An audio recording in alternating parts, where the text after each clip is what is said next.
Interlude. The Great Game Master Scene. Yoo-hoo. The setting was the water town, specifically a dim drinking establishment, at a booth deep inside, in what seemed like the darkest part of the room. The people were a diminutive young lady with silver hair, who was waving gaily, and the fixer, a young man who frowned openly when she appeared. The restaurant was impeccably furnished, not the sort of place the average citizen would have found themselves. It was only natural he should be surprised to see her there in a maid's uniform, but the girl blended in remarkably well. She was small enough to pass for a rear, an illusion to which her arms, magically hidden, contributed. Guess the rumors of her being back from the dungeon of the dead weren't just stories. Which makes her how old now, I wonder? The fixer thought insolently.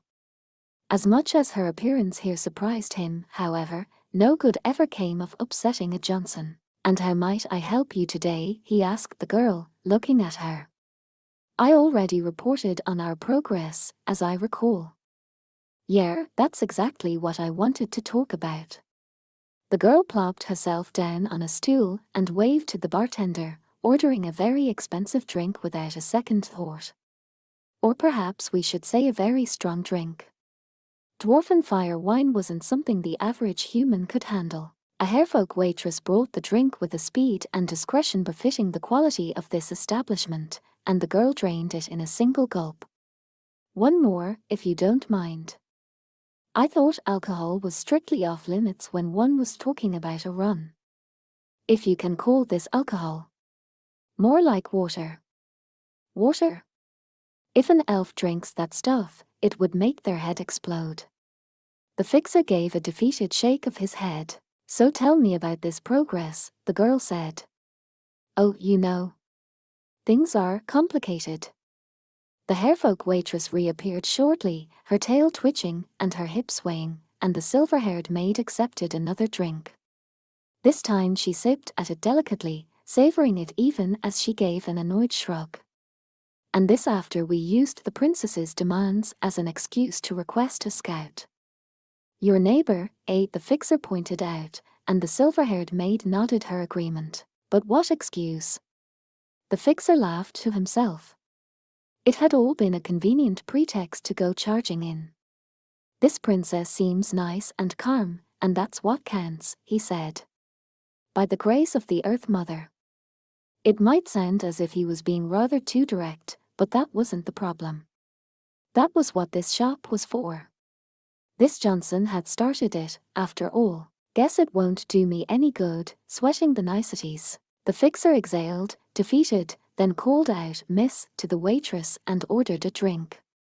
He wasn't sure how he felt about knocking back a drink while his party was out there working hard, but, well, he was in a battle of his own. Making connections, making preparations, gathering information, cleaning up after, providing emergency support, and so on, and so forth. When it came down to it, the running itself was just the last and most conspicuous step in a long process.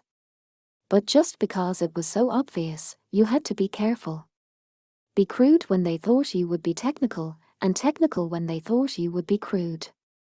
That was the key to longevity here. The white animal at his feet pawed at his shoes, but he pushed it back gently with his toes. "Sorry, I know she's down with illness, but you've got her let me off this time. I'll go see her next time." A midge who could control several familiars was a stout ally, and thanks to her, they were able to maintain tight coordination. The spy, the elf wizard, the sprite user driver, the cleric of the god of knowledge, the wizard who served the familiar, and himself. These 6 made a good party, at least in the fixer's opinion. He hoped everyone else would think so, too. That was exactly why it was his role to muster all his eloquence and volubility with every Johnson, even the one in front of him now. "And what? We cleaned up the matter of the blasphemy surrounding the consecrated wine, didn't we?" "You cleaned up goblins. They don't count for much. Just send the army to the village, keep it safe that way," the fixer said, both to divert the discussion and perhaps to get a rise out of the young woman. The silver-haired maid snorted. If we had unlimited budget, resources, and personnel. And if every single man we had bled the royal colors, she quipped before murmuring, actually, I guess that wouldn't be so great. Then she looked up at him with a threatening glare. You know we hired you to do more than kill goblins, right? Naturally, the fixer replied with a laugh. And believe me, it's been very profitable. More trouble means more business. Cultists and vampires and demons, injustice and corruption, rebellious regional governors and pedigreed nobles. Nobody ever got rich prosecuting crimes, was it the elf who had said that?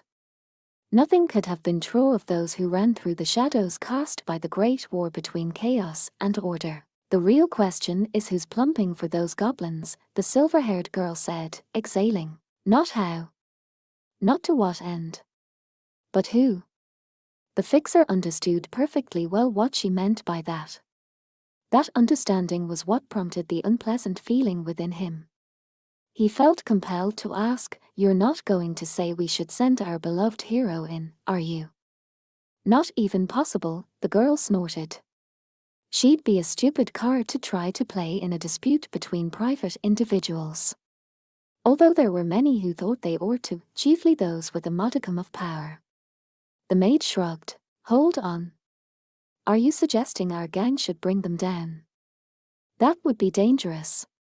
Immensely dangerous. But it could mean a lot of money. Some background investigation would be necessary.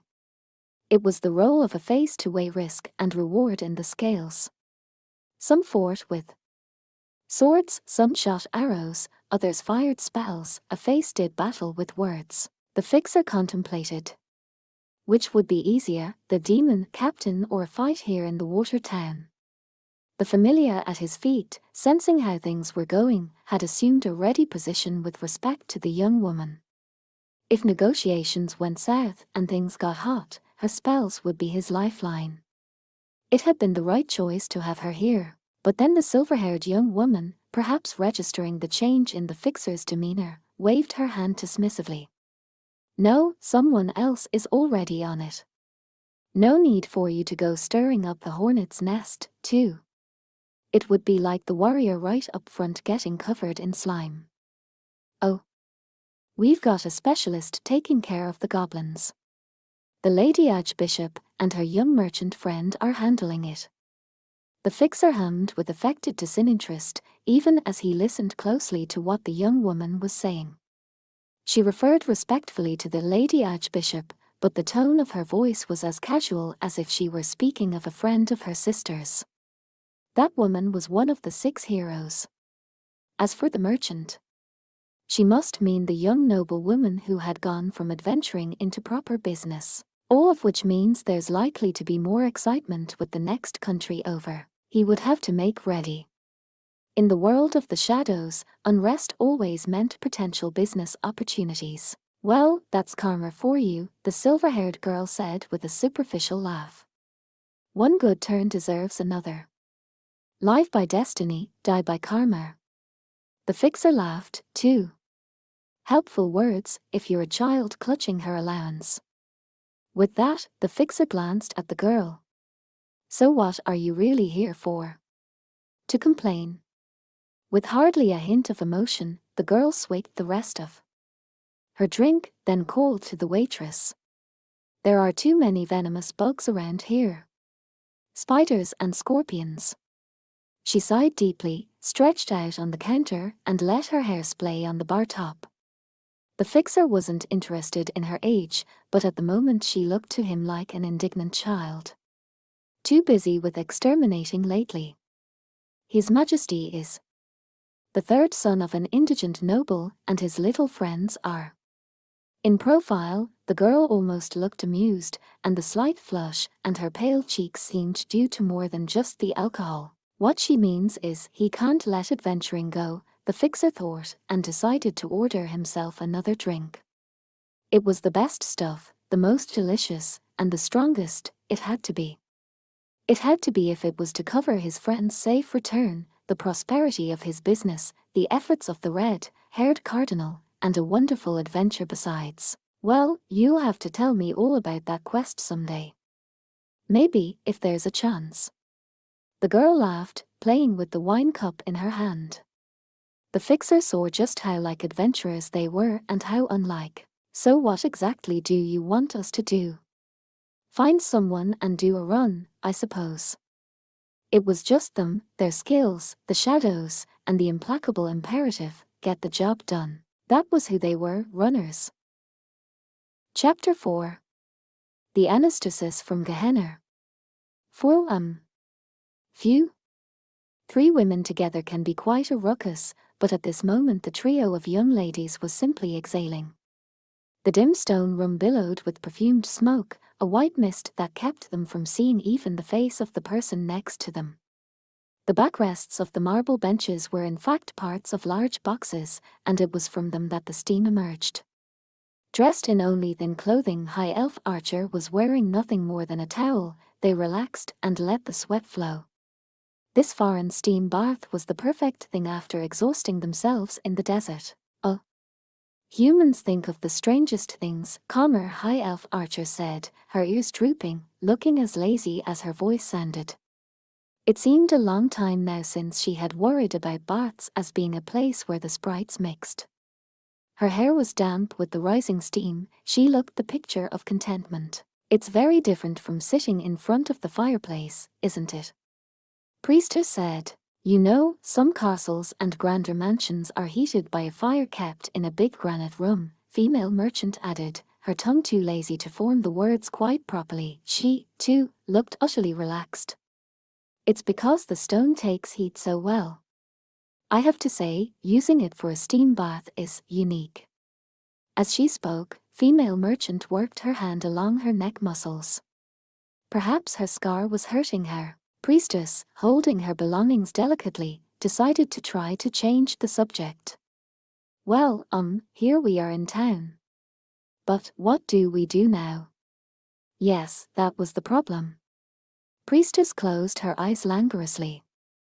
No, she thought, it's not actually a problem at all.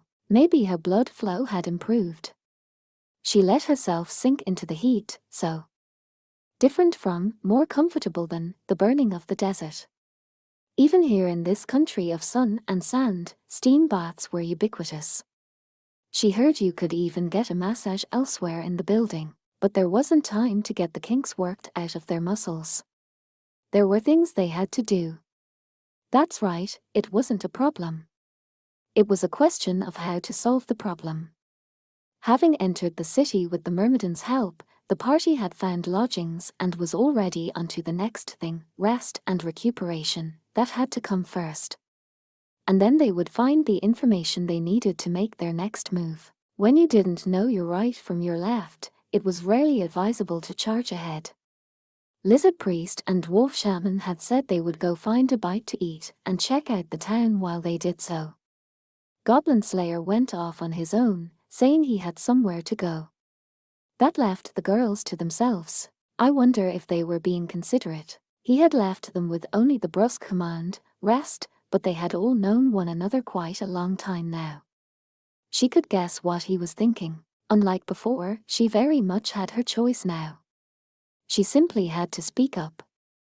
Still, Priestess had simply replied to him with right, and she, female merchant, and High Elf Archer had come to this bathhouse. If she wasn't in good physical and mental shape, she wouldn't be able to pray to the goddess when the moment came. This is enemy territory, after all. One should relax when it was the time to relax and be on guard when it was time to do so. Priestess stretched out an arm, got some water from the basin against the wall, and washed her face. The splash of the water, the chill against her overheated skin, felt wonderful. I'm female merchant said diffidently, thinking of doing some business. Business? High Elf Archer asked, her ears flicking. Millimeter female merchant replied with a quick nod. We lost our carriage, but I'm carrying some items that would be perfectly good for commerce. Now that she mentions it, Priestess thought.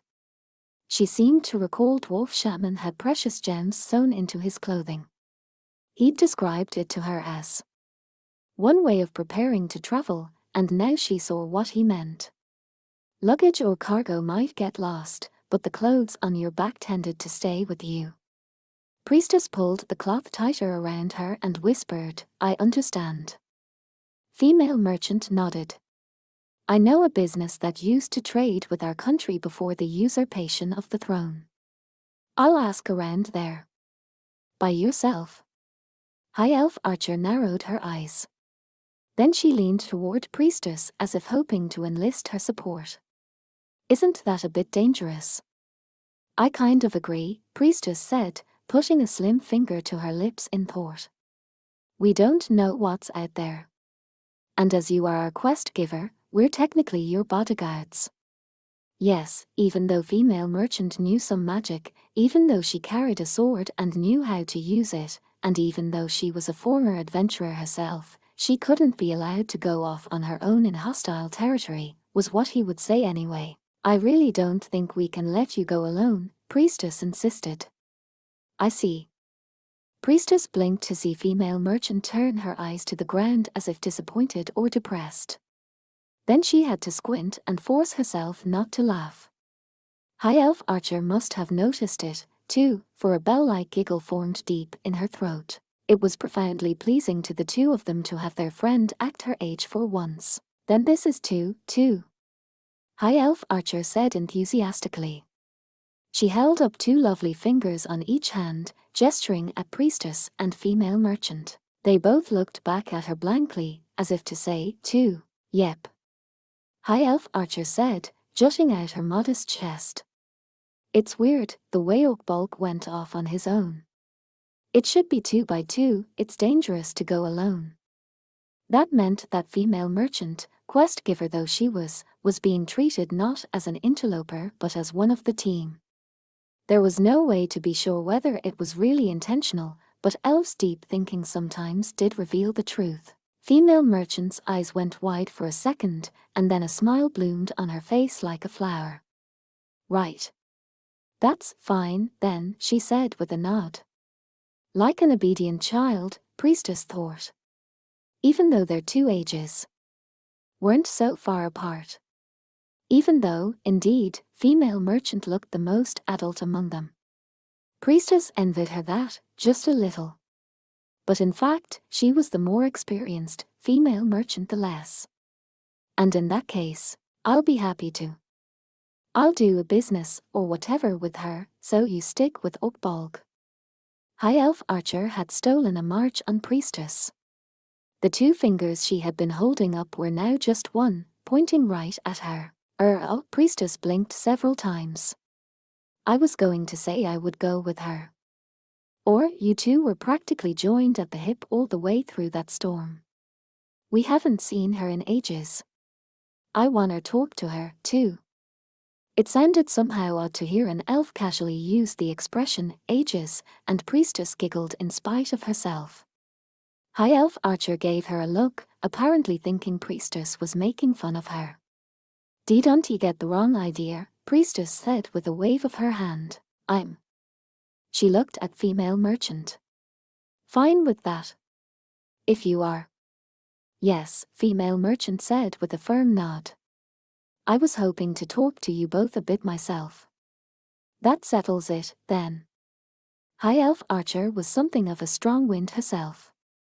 Priestess pursed her lips, feeling as if she had been treated just as much like a child as female merchant.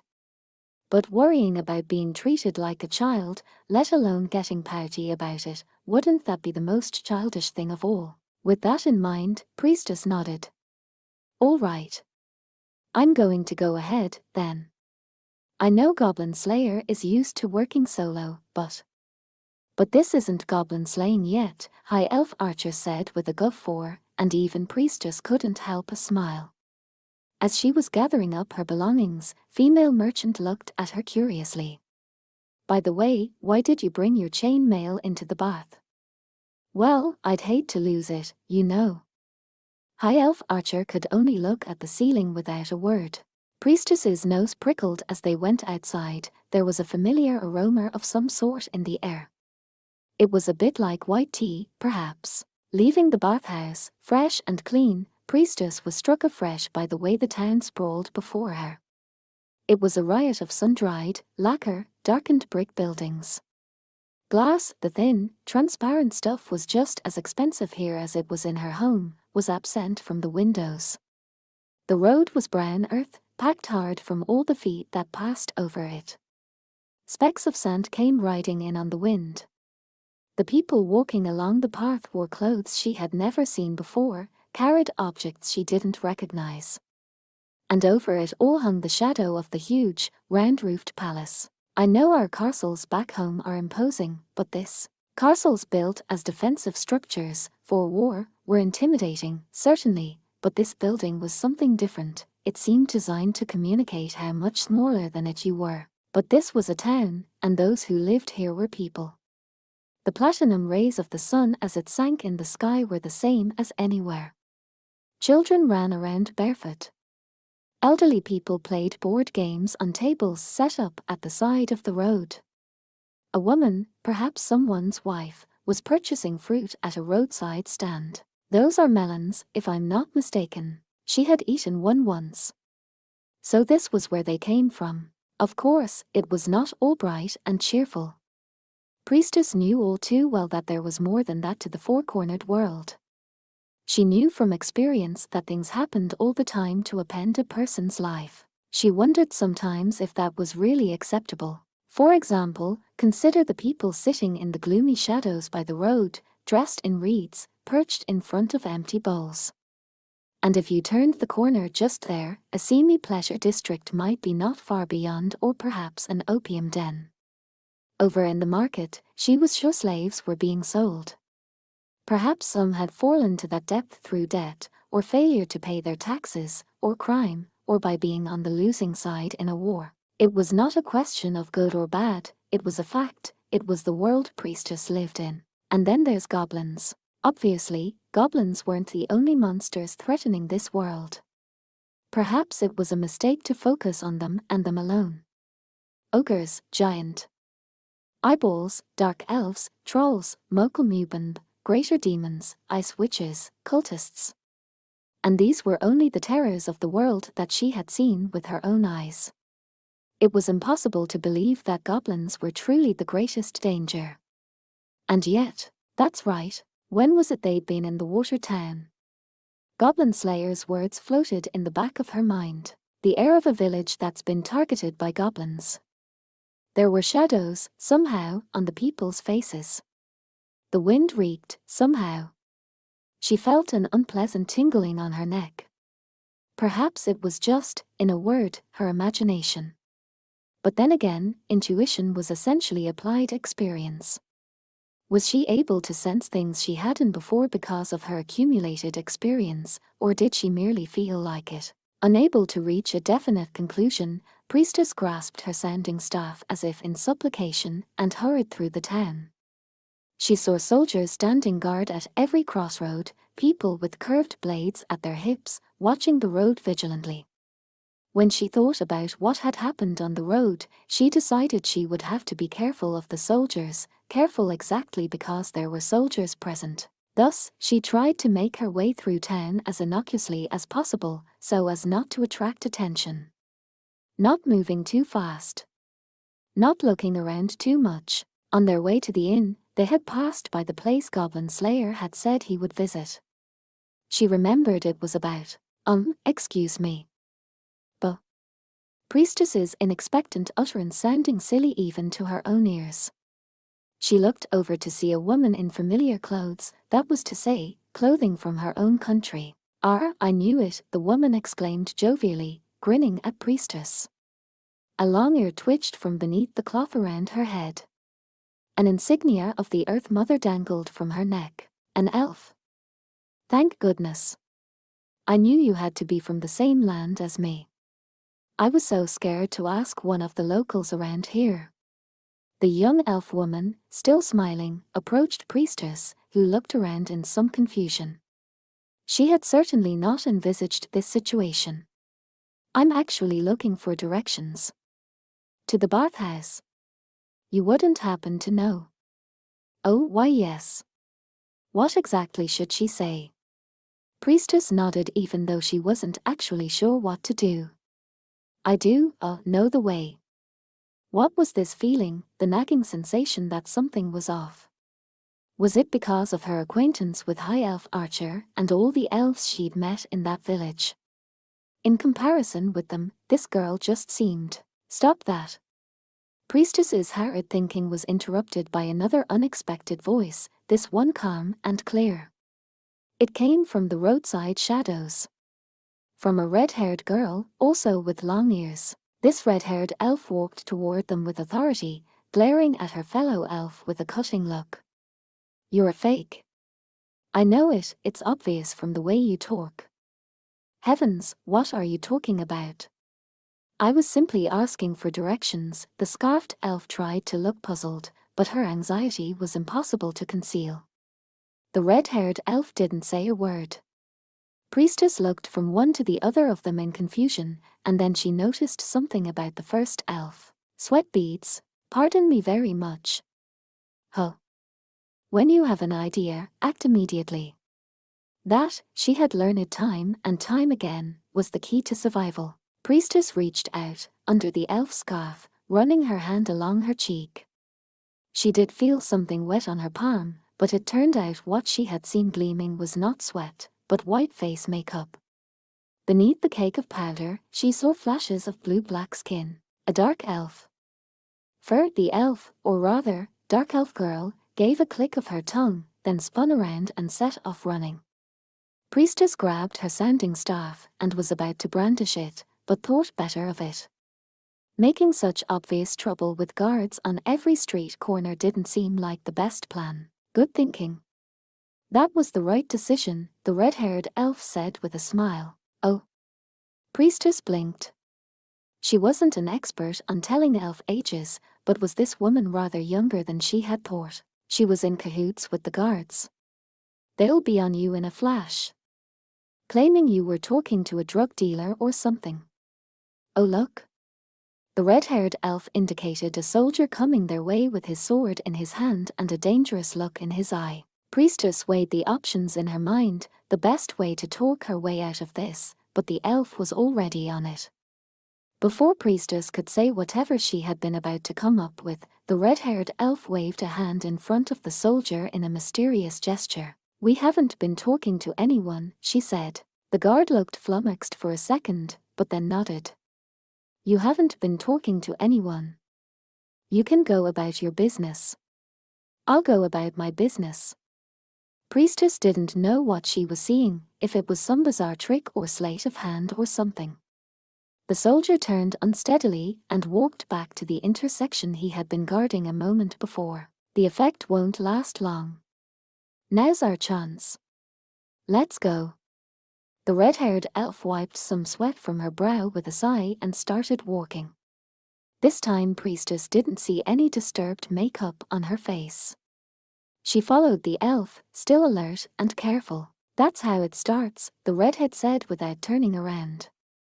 Then they say they need to check your belongings for contraband and they lift some of your money.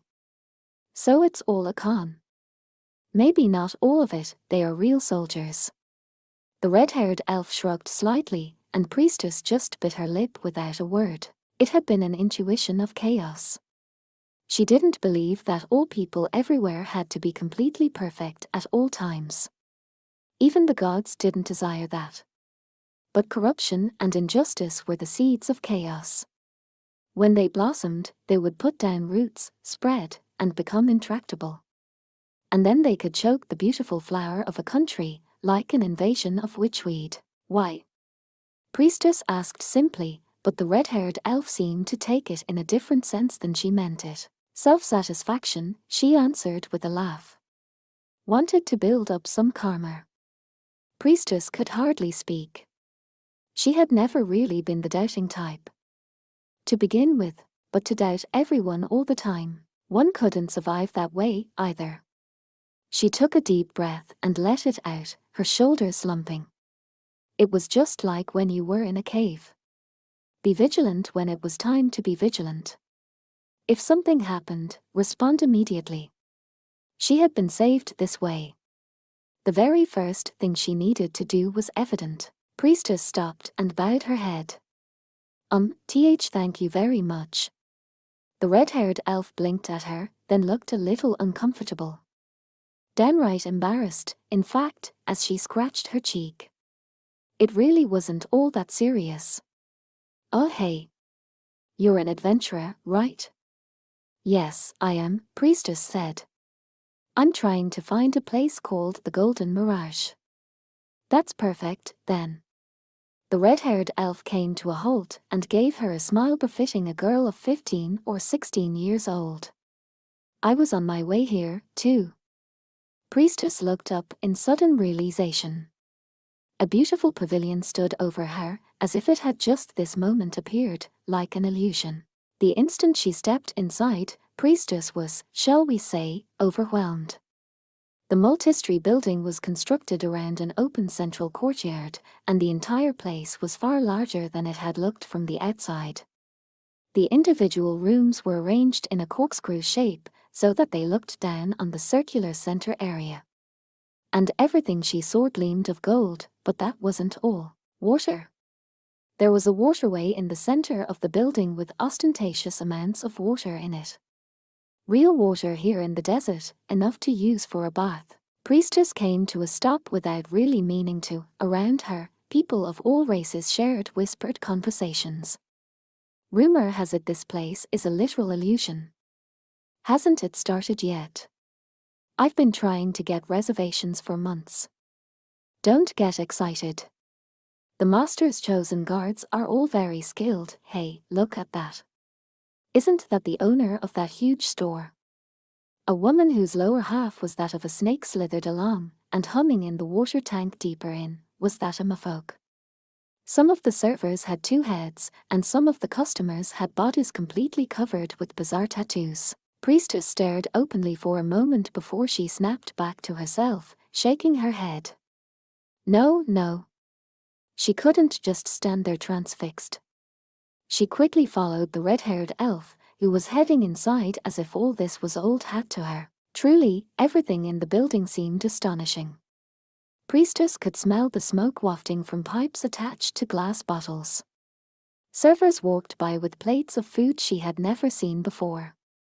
There was a quick thump-thump from a table where someone was stabbing a dagger between the fingers of their open hand, some kind of gambling, she guessed. Waitresses sauntered down the halls, hips swaying, dressed in clothing so revealing it was enough to make Priestess blush. The Padfoot standing in front of the door deep within the establishment must be some kind of guard. He was well-muscled, as might be expected, but he also appeared to be wearing armor underneath his clothing. He bulged in strange places, and then there was the piercing horn growing on his face. That person there. Is he a unicorn person? Not sure about that. The red-haired girl laughed. Think he's what they call a rhino man. She sat in a place at the counter from which she could see the circular courtyard, and Priestess, as if drawn along inexorably, sat down beside her. Across the counter from her, a slim employee in a mask, a woman, waited for her order. Priestess looked up at the menu hanging over her head. It was in the common tongue, sort of. She could read the names of the drinks, but she didn't actually know what any of them were. The red-haired elf laughed when she saw Priestess's distress, and held up a finger to the masked employee. You have anything without alcohol in it? We do not in fact have anything containing alcohol, the employee said with a shake of their head. Tea or other drinks, yes. And food. Just bring me something sweet and cold, then, please.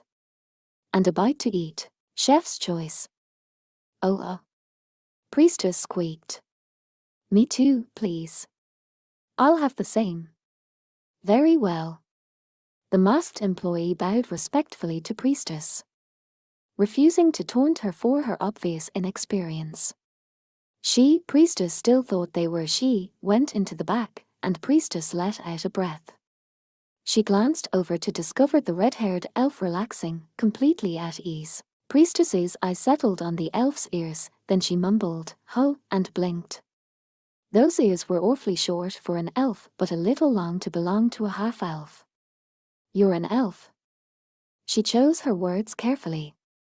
Adventurer, aren't you? The woman grinned a little and shook her head. No, a changeling. Priestess recalled that this was the name for the offspring of an elf born to a human mother. It wasn't clear whether such children were the product of long-dormant ancestral blood finally awakened, or if they really were a trick played by the Fee. Whatever they were born different from humans.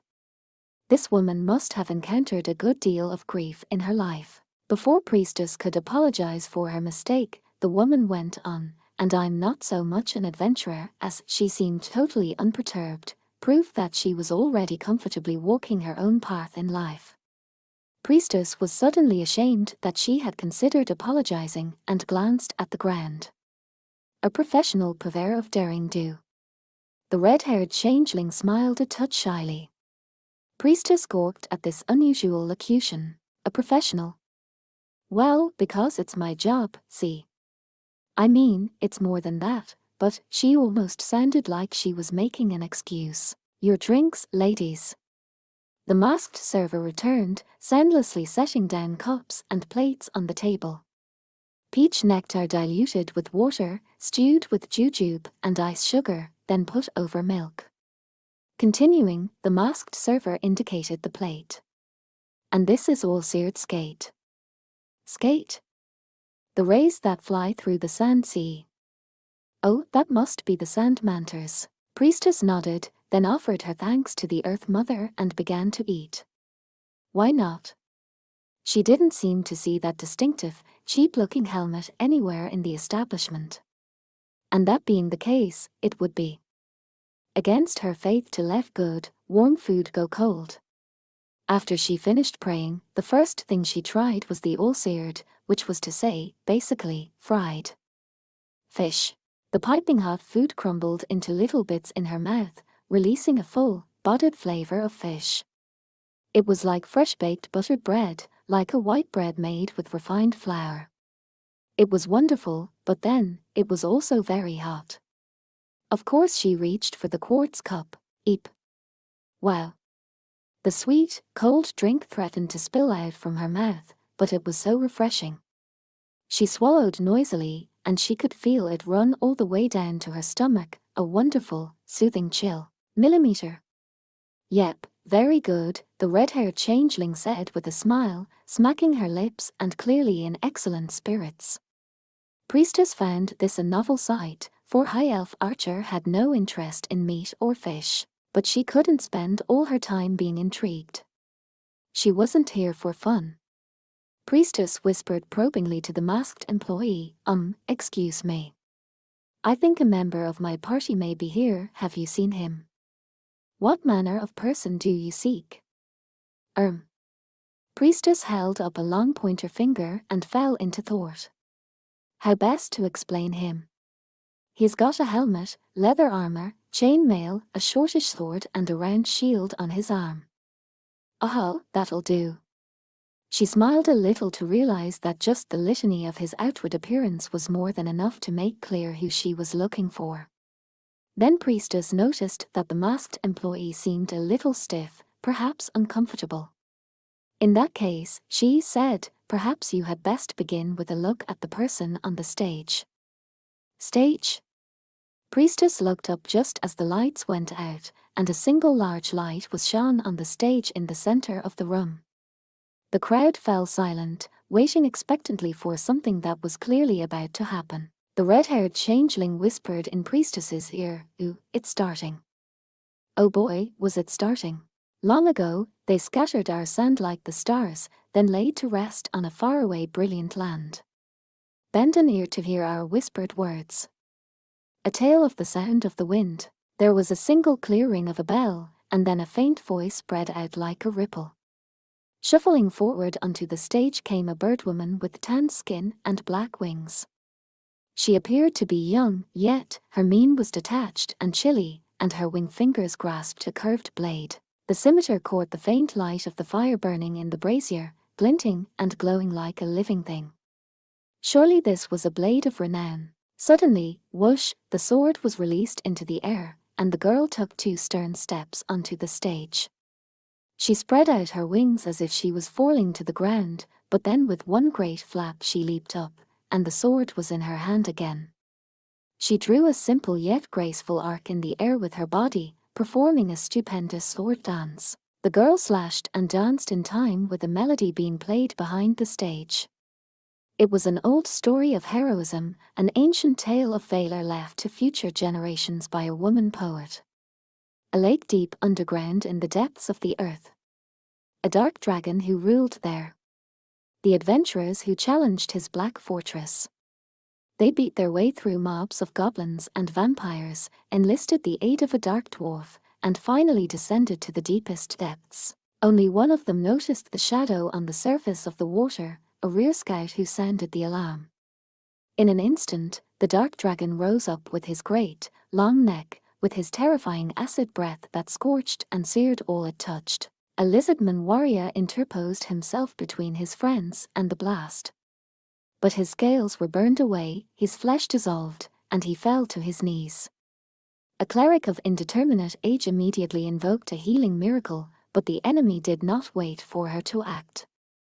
A warrior witch, bearing a musical instrument on her back and the blood of devils in her veins, rushed forward to buy them some time. Her hex blade bit into the dragon's scales, and the lizardman took advantage of the opening. He gave the beast one good smash with his great golden staff, and the monster fled back to the murky depths. The lizardman, though, howled out the name of his ancestors and pursued the creature into the deep. If I can strike you down with my weapon, my deeds shall be the stuff of songs. I only wish, for women to sing of me with smitten hearts. And thus he broke the monster's neck underwater with a single hammering blow. The dancing girl communicated all this not with words, nor even a song, but simply through the way she danced with the sword. Her tanned skin took on a gentle ruddiness with exertion, beads of sweat gleaming like pearls. Some in the audience must have noticed that her expressionless eyes were staring right at a young man in the seat of honor, the owner of the establishment. This dance, utterly impassioned, utterly single-minded, was being offered to him alone. It was a dance of love, so dedicated and unmistakable that priestess found herself blushing to see it. Incredible, she whispered without quite meaning to, and the red-haired changeling, likewise a little flushed, replied, truly. All the patrons gathered here in this building were transfixed by the performance. Priestess had been so taken, in fact, that she couldn't immediately snap back to reality, but found herself letting out a long breath.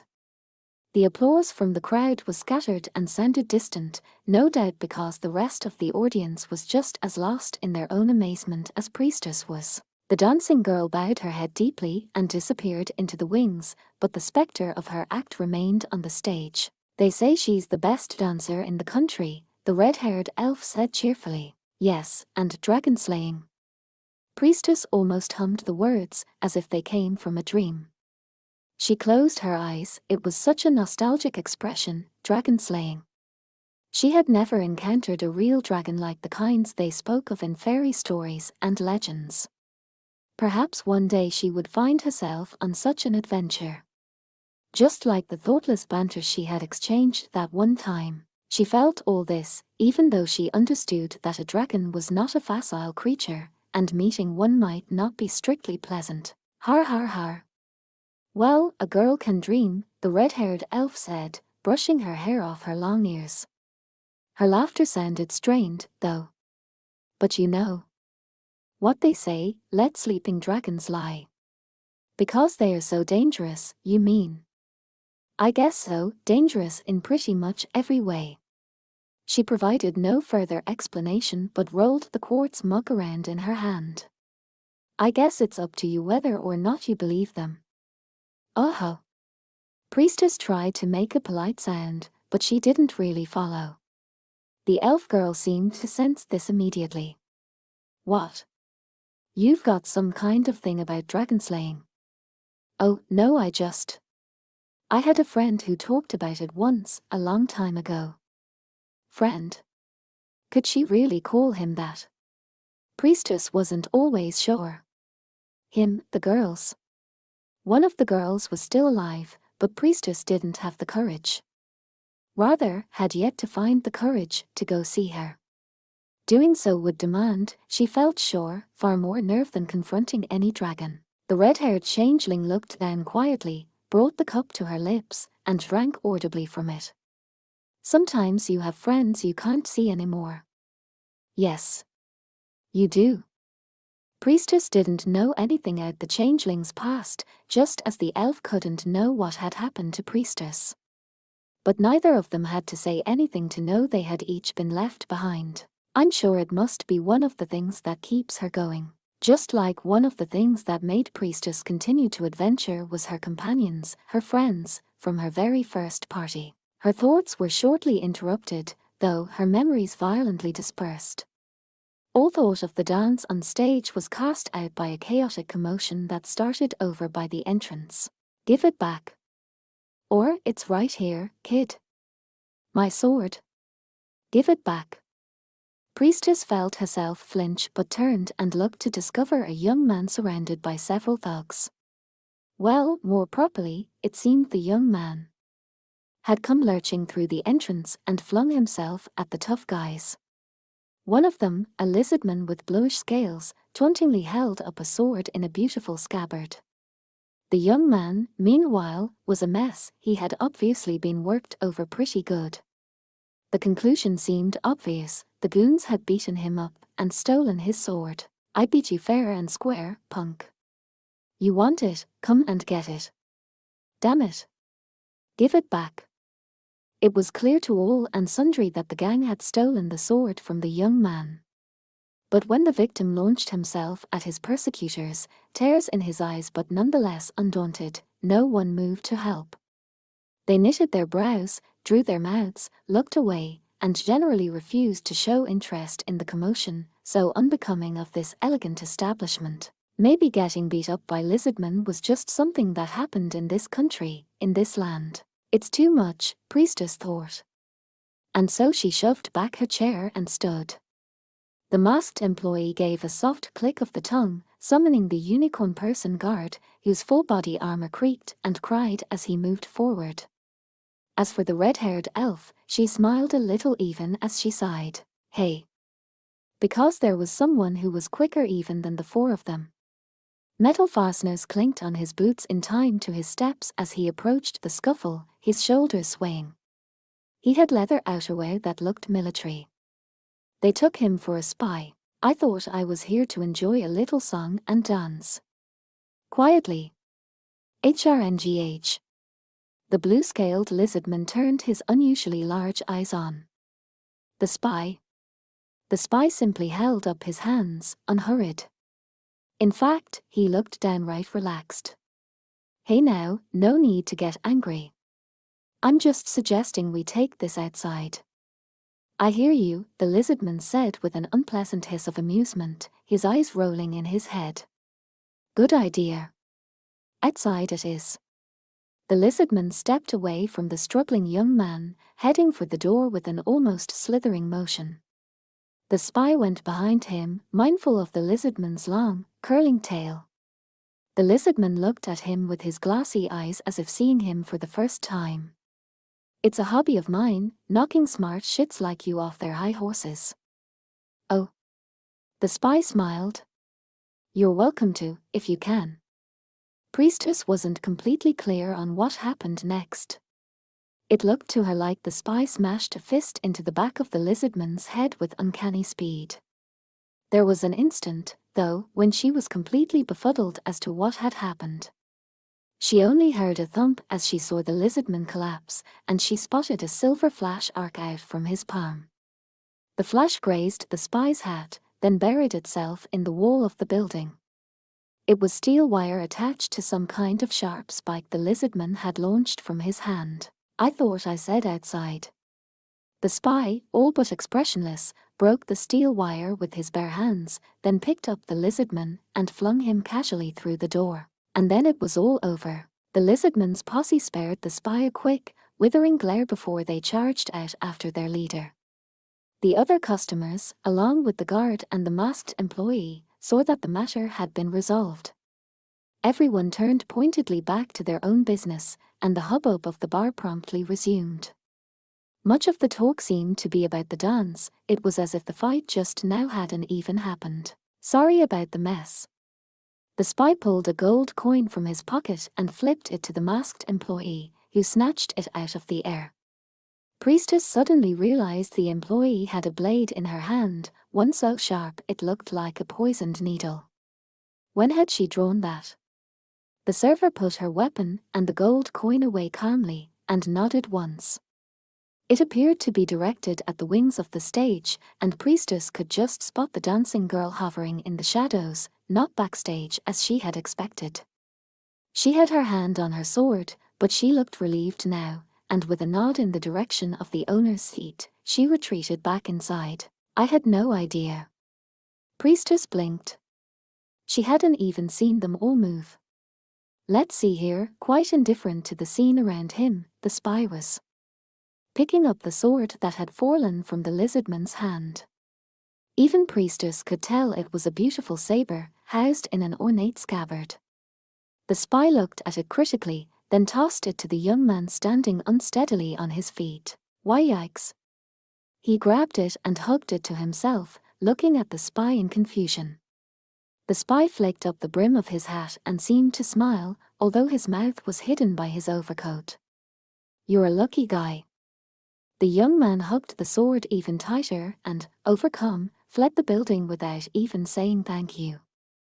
The spy watched him go, then turned lazily back in Priestess's direction. He raised a bashful hand. Hey! For crying out loud, the red-haired elf said, but her wry smile suggested there wasn't much she could do about any of it. Are you finished? Guess so, the spy replied with a glance at the doorway through which the young man had departed. Just now. Just one thing left. Link up with the others and have a little run. The conversation seemed downright intimate. Priestess was getting a good idea of the relationship between them just listening to it. She was stiff with nervousness, but she forced herself to press her petite bottom back into the seat. Is he a friend of yours? The red-haired elf said with an awkward scratch of her cheek. Handles scouting duties. Who's the girl? This time it was the spy's turn to ask, but the red-haired girl got out of her seat saying, Listen, I thought we weren't supposed to draw attention to ourselves. Hey, the spy grumbled, he shot first. You just wanted to look good, the red-haired girl teased with a giggle. That swagger, what's going on there? The spy looked properly abashed, mumbled something, but then said, Yeah, you're right, with a defeated nod. But where's the harm? I was just having some fun. No harm done. The red-haired elf shook her head, smiling affably, and jogged over to him. She was probably happy to see the spy had done something much like she had. Priestess understood the feeling, if only intuitively. Priestess tried to pick her words carefully. Well, take care. It was a platitude, but it conveyed what she truly felt. It was more than enough to convey her good wishes to this person whom she had known so briefly. Yeah, you too. The red-haired elf smiled gently, then took a gold coin out of her purse and slid it across the counter. The masked employee collected it without even glancing down at it, then gave an elegant nod of the head. We hope to see you again. Thanks. The red-haired elf waved genially, then went trundling off after the spy like a girl on her way out for the night. They were each a different height, yet walking side by side, the ease between them communicated how long they had known each other. Years and years. Priestess idly watched them go, then let out a small sigh. She didn't understand what she felt was envy. The unusual pair emerged from their unusual conference shortly thereafter. Yuish, I knew you looked strange, but you ask strange questions, too. Pain in my behind. I believe I provided sufficient compensation. Of course you did. I know that. Sorry, just complaining. There's been more work than I can shake a stick at ever since my underling set up that shop. The young woman snorted. Was she a rear? No, perhaps a dwarf. She had no beard, but the profuse hair gave her away, as did her footsteps, which bespoke rippling muscle despite her slim frame. Her luxurious clothing and the long boots in which she stomped across the floor spoke to a significant reputation. Even as she grumbled, the young dwarf shot a glare toward the owner's seat. Someone in a cheap-looking helmet followed after her, a man in grimy leather armor, carrying a bottle full of some liquid and with a scroll stuffed in his item pouch. And if a person dares complain to him, his Raxer, the dancing girl, either gets all upset or whips out that sword. Gods? Not that anyone could really complain.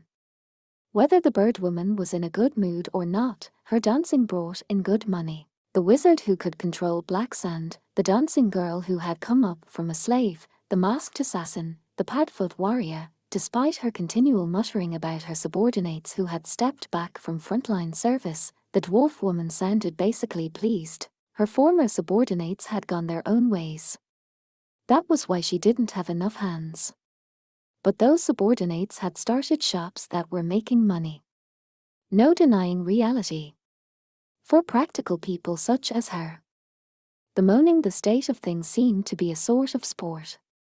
Goblin Slayer had never expected a proper answer anyway, so this was all just fine. You know, I used to know someone like you, the dwarf said suddenly with a leering glance at the cheap-looking metal helmet as she worked her way industriously along. Had a thief who couldn't tackle a tower for the fear of it. A dumb country whelp who just needed to find some spine and climb up the outside. I've done that, Goblin Slayer said nonchalantly. How did it go for him? Oh, he did it, the dwarf said, equally unconcerned. Real scary barbarian, that one. She was silent for a second, then frowned and whispered, it ain't like me, but, for once, I can't find anything else to say. Oh, Barrel Rider's disciple. She straightened up and held her small hands out toward the adventurer and his cheap armor. Good luck and good courage to you. I've never trusted to my own luck, Goblin Slayer replied, clasping the dwarf's small hands in his own gloved one. But I will make best use of what I've been given. You do that. This and the handshake seemed to be enough for the two of them. The dwarf woman nodded to the masked employee and the horned guard, then happily put the building behind her. Goblin Slayer looked slowly around the room, then started walking disinterestedly along. Priestess resolved not to make a peep until he arrived where she was sitting at the counter. She had just had an object lesson in the complicated procedures and etiquette demanded in a place like this. It would do no one any good if she interfered with what he was doing. Sorry, it seems I kept you waiting. This was the first thing out of his mouth, clear and certain. In addition to getting information, I had to do some shopping. It all took longer than I expected. Not at all, Priestess said with a courageous smile and a gentle shake of her head. It's all right. Is that so? His tone was nonchalant, almost mechanical, but Priestess perceived the slightest change in him. Is something different? He didn't hesitate to. Well, he never hesitated. But even so, she couldn't resist the thought, and compared with him, how was she? She had felt nothing but lost ever since they'd arrived in this country. She didn't rate her own performance very highly. She felt so inexperienced, like a freshly minted novice who hardly knew her left from her right. She certainly didn't feel like someone who deserved a promotion. Jealousy would be beyond the pale. She wasn't even in a position to feel such a thing. I do get so tired of this lack of self-confidence. What's the matter? When she realized that she was being watched from inside the helmet, Priestess hurriedly waved her hand. And nothing, it's nothing. Just, her voice was cracking. She swallowed. She could still taste the faint sweetness of the drink from earlier. I just feel bad making you do everything. Yes, that was what it came down to. She hadn't accomplished anything, hadn't been of any help.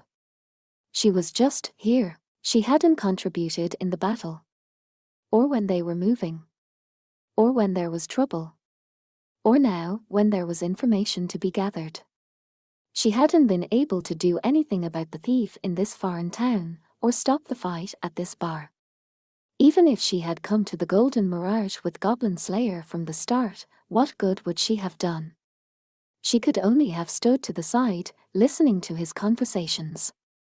When Priestess thought about all this, she felt keenly that she was and always would be inexperienced. But, even as she had these thoughts, she couldn't help thinking that maybe, just maybe, she had done what she could. For example, she had made sure to have on hand whatever was necessary, like the all-important adventurer's toolkit, and to provide it when it was needed. She kept her eyes up during battle, using her sling to support her allies as best she could. During rests between adventures, she tried to take care of everyone, handing out food and water and so on. And then there were the miracles that she alone in the party knew. Of course, Lizard Priest was far, far beyond her as a cleric. And it wasn't as if she was the best user of miracles the world had ever seen. She sometimes screwed up.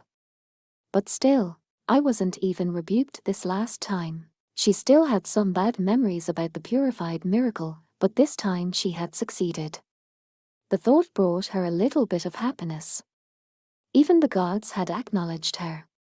Almost as soon as she had the thought, she had another one that was going a bit far.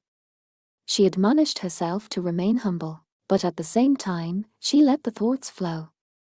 The battle with the ogre, the fight beneath the water town, her dance at the harvest festival, the attack on the fortress and the training ground. Sure, she had failed at the elf village, but then she had challenged the dungeon of the dead, and had managed to play a small part at the snowy mountain as well. The events surrounding the wine for the offering had made her feel inexperienced, sure, but when she actually counted out her activities like this, she started to think, could it be that she was working harder than she realized? If she wasn't, why would they talk of promoting her? She was never going to be able to do everything by herself. Even the great hero, even the Archbishop of the water town, had worked with their own parties to save the world. Hey, no. Maybe it was a certain kind of evidence of her growth that she was even willing to compare herself to august groups like those. It said in the scriptures, the moment one thinks one is enlightened, one is not enlightened. Such a one is still deluded. In the end, Priestess's thoughts kept swirling around the same place. She understood her lack of self-confidence was one of her failings, but she had no good way to measure her growth, either. It was a question with no sure answer, and it left her feeling like she was chasing her own tail. No, for this very reason, it was a great joy to her to see him shake his head. The more cards one has to play at the crucial moment, the greater a help it is. As ever, he said a little less than she would have liked. Priestess pursed her lips in a pout but soon giggled at her own childishness. The laughter helped buoy her spirits, and she smiled and said, "Listen." She put up a finger to emphasize her words. "I don't think that's really a compliment. HRK. What you're really saying is that I'm just there, but I don't do anything." This provoked a quiet grunt from inside Goblin Slayer's helmet. Priestess placed a gold coin on the counter with no small conviction, then began to shuffle away. When she reached the door of the building, she turned, her golden hair rippling. On her face was a broad smile. "So I'm going to help her for real, you'll see." It was a statement of her intentions, as well as a sort of vow. If she didn't manage to do it, then she would not accept promotion even if it were offered to her. And just the ability to say this made her feel more confident, even if she had no special basis for it. The unusual adventurer in the cheap-looking metal helmet was silent for a while, then simply said what he always said, "Is that so?" "So Priestess, too," answered as she always did, "it certainly is."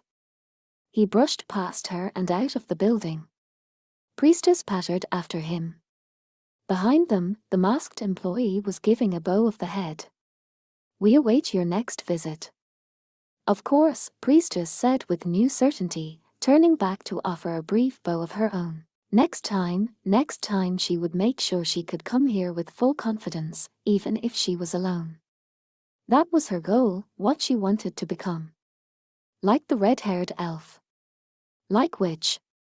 Like the archbishop. Or perhaps like a silver-ranked adventurer. I've decided on our destination. Don't tell me the castle. No. They went through the door as they had this conversation. There was no sign now of the lizardman who had been tossed out, nor of the spy or his red-haired friend. Priestess didn't think she had been in the building all that long, but it suddenly seemed like ages since she had felt the outdoor air on her skin. And at last she realized what it was she was smelling, the faint, familiar aroma. Oh, so that's it. The air here might seem different, but the smell of rain, it seemed, was the same everywhere. For reasons she didn't understand, the thought made Priestess very happy.